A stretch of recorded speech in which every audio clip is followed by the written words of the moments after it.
Alors, comment une organisation peut-elle faire pour non seulement survivre, mais carrément prospérer à une époque où tout semble s'accélérer? C'est la grande question. Pour y répondre, on va plonger dans la vision assez radicale de Stafford Beer, qu'il a présentée dans son œuvre phare Brain of the Firm ou Le cerveau de l'entreprise. Bon, on commence très fort avec la devise de Beer, Absolutum obsoletum. Ça veut dire quoi, en gros? Eh bien, si ça marche, c'est que c'est déjà démodé. C'est une phrase choc, mais ça plante le décor parfaitement. Dans le monde d'aujourd'hui, la stabilité n'existe pas. L'adaptation, elle, doit être permanente. Et voilà le cœur du problème visualisé juste ici. Pendant des siècles, le monde changeait à peine le temps d'une vie humaine. Mais aujourd'hui, regardez cette courbe. On est en plein dans la partie verticale. Le rythme du changement n'est plus du tout linéaire, il est devenu explosif. Du coup, le vrai défi pour les entreprises, ce n'est pas une technologie en particulier, que ce soit l'IA ou autre chose, non. Le vrai défi, c'est la vitesse à laquelle tout évolue. C'est ce rythme effréné qui met à mal toutes nos vieilles méthodes de gestion. Pour bien comprendre cette dynamique, Beer utilise une image, la courbe sigmoïde, ou la courbe en S. En fait, c'est le cycle de vie de presque tout. Une technologie, un produit, un marché. Ça commence doucement, puis ça explose, ça atteint un plateau de maturité et, inévitablement, ça finit par décliner. Et c'est là que ça devient vraiment compliqué. Pile au moment où une technologie, appelons-la A, est à son sommet, il y en a déjà une nouvelle, la B, qui commence à pointer le bout de son nez. Ça crée ce que Beer appelle la zone de décision critique, un moment de doute intense. Quand est-ce qu'on lâche la branche qui nous fait vivre pour sauter sur une autre qu'on connaît à peine? C'est vraiment la question à 1 million. Bon, alors face à cette réalité, comment les organisations ont-elles réagi? Prenons l'exemple de l'arrivée de l'ordinateur. Et, petit spoiler, la plupart du temps, la réponse a été complètement à côté de la plaque. Beer a identifié 4 phases assez typiques. D'abord, il y a l'émerveillement. Waouh, un cerveau électronique. Puis c'est la douche froide. On se rend compte que la machine est plutôt bête, alors on l'utilise pour des tâches simples. Ensuite vient la déception. On a des outils surpuissants, mais on s'en sert pour faire les mêmes vieilles choses qu'avant.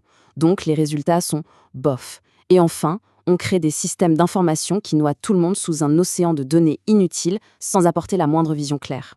Et ça nous amène à cette citation géniale de Beer qui résume tout. À quoi sert la mise en œuvre toujours plus rapide, plus efficace, plus parfaite de plans pourris?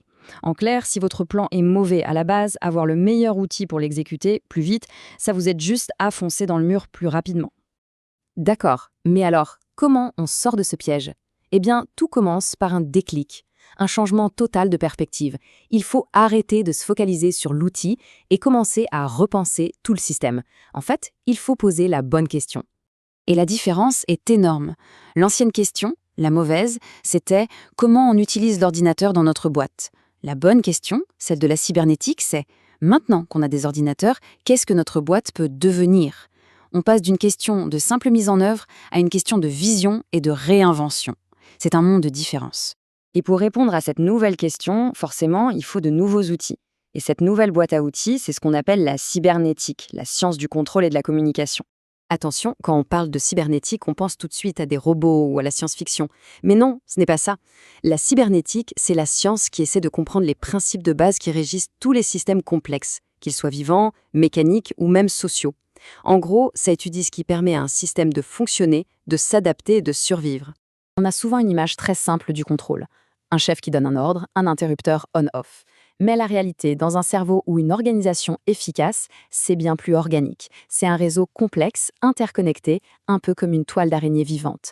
L'info ne suit pas une ligne droite, elle circule partout, de manière diffuse et s'ajuste en permanence. L'objectif ultime, avec cette approche, ce n'est donc pas d'essayer de tout prévoir, c'est impossible, de toute façon. Non, le vrai but, c'est de construire un système capable de survivre à l'imprévu. Un système qui soit à la fois résilient et adaptatif. Beyer appelle ça un système ultra stable. L'idée géniale, c'est un système qui n'a pas besoin de connaître la cause exacte d'un problème extérieur, il a juste besoin de sentir qu'en interne, quelque chose ne va pas et de réagir pour se rééquilibrer. Un peu comme notre corps qui combat un virus sans avoir besoin d'analyser sa composition chimique. Il sent une menace, il agit. Point. Et le moteur derrière tout ça, c'est ce qu'on appelle la boucle de rétroaction négative. Le nom a l'air un peu technique, mais le concept est simple. C'est un circuit qui détecte un écart par rapport à la normale et qui envoie un signal pour corriger le tir. C'est le thermostat chez soi ou l'équilibre de la température dans notre corps. C'est de l'autorégulation, tout simplement. Et ça, c'est vraiment le point essentiel à retenir. La résilience, la vraie, elle ne vient pas de la capacité à prédire l'avenir avec une boule de cristal. Elle vient de la capacité du système à maintenir son propre équilibre, quoi qu'il se passe dehors. Pas besoin de prédire la tempête, il suffit d'avoir un bateau solide qui s'adapte aux vagues. Alors, quand on met tous ces morceaux ensemble, on arrive à la vision finale de Beer pour l'entreprise moderne. Un tout nouveau modèle d'organisation qui ne serait plus basé sur une hiérarchie rigide, mais sur le système de contrôle le plus sophistiqué qu'on connaisse. L'objectif, ce n'est plus d'avoir un simple système qui crache des rapports et des chiffres. Non, c'est d'avoir un véritable système de contrôle pour l'organisation, un système qui soit calqué sur le cerveau humain, avec toute sa capacité à apprendre, à s'adapter et à être résilient. Une organisation comme ça, qu'est-ce qu'elle fait? Elle s'autorégule. Elle s'adapte à ce qui l'entoure. Elle apprend de ses expériences. Elle encaisse les chocs sans se briser. En un mot, elle n'est pas juste conçue pour être efficace à court terme, elle est conçue pour être viable sur le long terme, pour durer.